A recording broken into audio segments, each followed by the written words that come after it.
এই দৃশ্য কিনা শেষে আমাকে দেখতে হলো, কিন্তু তবু আমার খুব জানতে ইচ্ছে করছে বাচ্চারা বুড়ি ভর্তি মোহর অলংকার সব ছড়াতে ছড়াতে যাচ্ছে কেন, আর গোপালের হাত দুটোই বা ঘাট থেকে বেরিয়ে দুদিকে ঝুলছে কেন? মহারাজ, আর একটা ব্যাপার কি আপনি লক্ষ্য করেছেন? কি বলো তো? গোপালের দেহ আরা কাঁধে করে নিয়ে যাচ্ছে।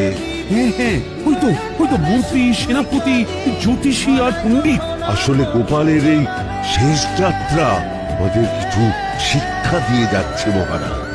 এই যে দেখুন, যারা গোপালকে সহ্য করতে পারত না, এখন এখন তাদেরই কাঁধে গোপাল যাচ্ছে।